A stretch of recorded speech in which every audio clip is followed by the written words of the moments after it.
Imagine holding a knife over your own son because a voice in the sky told you to. Abraham is called the father of faith, but his true story is packed with war, deception, and chaos.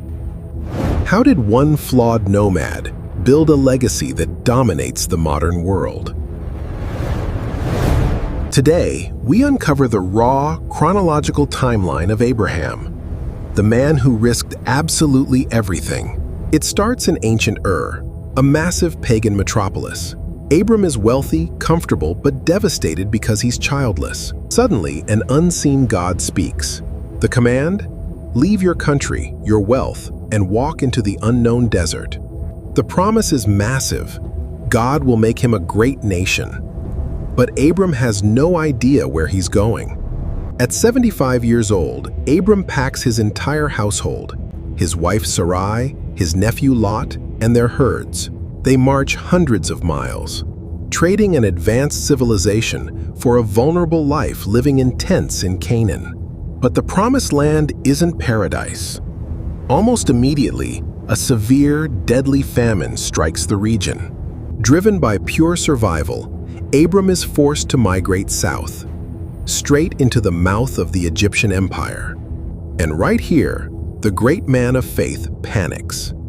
He devises a deceptive, cowardly plan. Abram knows his wife Sarai is beautiful. He tells her, "Lie. Tell them you're my sister, or they'll kill me." The plan backfires completely. Pharaoh's officials spot Sarai and drag her directly into the royal harem. Pharaoh rewards Abram with massive wealth. Abram survives, but he just sold out his wife to a pagan king. God intervenes violently. He strikes Pharaoh's household with severe plagues to protect the covenant promise. Furious, Pharaoh discovers the lie. He kicks Abram out of Egypt, letting him keep the wealth, but demanding he leave. "You may keep your riches, but be gone from Egypt. Never return." Abram returns to Canaan rich, but his massive herds now clash with his nephew Lot's herds. Resources run dry. To keep peace, Abram gives Lot first pick of the land. Lot greedily chooses the lush Jordan Valley. Lot pitches his tents near Sodom, a city notoriously wicked, built on a geographic powder keg. Geopolitics explode. 4 superpower kings march in, crush the local kings, and sack Sodom completely. Lot and his entire family are taken as prisoners of war. Word reaches Abram. Abram transforms from a nomad to a military commander. He arms 318 men and launches a daring night raid. Abram slaughters the enemy forces, rescues Lot, and refuses to take a single coin of reward from Sodom's king. A decade passes. Still no child. The biological clock isn't just ticking, it has stopped. Sarai is 75. Desperate, Sarai takes matters into her own hands. She gives her Egyptian servant Hagar to Abram as a surrogate. Abram agrees without asking God. Hagar gets pregnant immediately, and the family power dynamic shatters instantly. Sarai turns abusive. Hagar flees into the brutal, unforgiving desert to die. But God sees her. An angel of the Lord commands her to return and promises her son, Ishmael, will be a wild, great nation. Ishmael is born. For 13 years, the camp is divided by bitter jealousy and fractured trust. Suddenly, God breaks the silence. Abram is 99. God demands an eternal covenant, changing his name to Abraham and Sarai's name to Sarah. God declares the promise will only come through Sarah.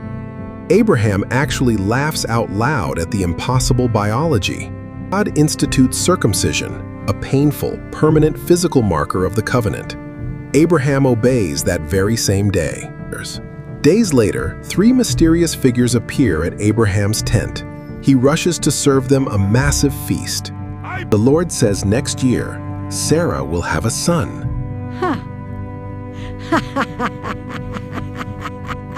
God calls her out immediately. Why did Sarah laugh? Is anything too hard for the Lord? The angels turn toward Sodom. The outcry of its horrific wickedness has reached heaven. Destruction is imminent. God, I beg you, spare the righteous. Knowing Lot lives there, Abraham blocks God's path. God agrees to spare it for 10 righteous people. But there aren't 10. The angels arrive in Sodom. A depraved mob surrounds Lot's house, demanding to brutally assault the angels. Total chaos erupts. The angels strike the mob blind. They grab Lot, his wife, and daughters, and physically drag them out. The command is absolute. Flee for your lives. Do not look back. Faster! Run! Don't look back! Keep running! They run toward the mountains. God rains burning sulfur from the sky.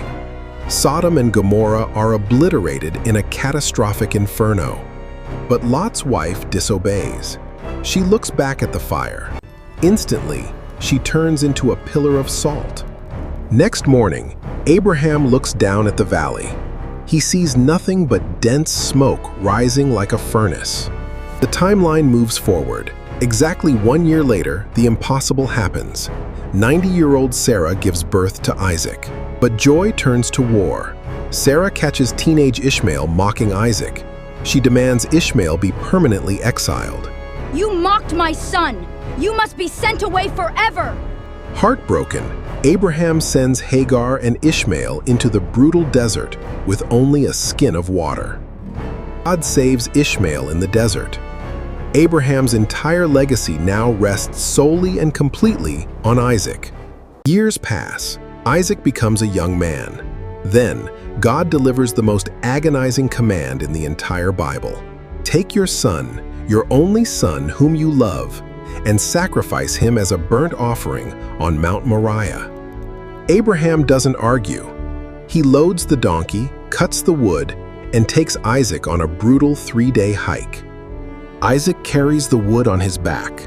He asks the devastating question, "Father, where is the lamb?" Abraham replies with a heavy prophecy. God himself will provide the lamb, my son. They reach the top. In devastating submission, Abraham binds his son and lays him on the altar of wood. Abraham raises the knife.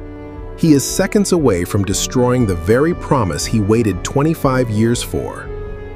Abraham, do not lay a hand on the boy. An angel screams from heaven just in time. God says, "Now I know you fear me, because you did not withhold your only son." Abraham looks up. A ram is caught by its horns in a thicket. The Lord provided the substitute. Because he passed the ultimate test, God swears an unbreakable oath.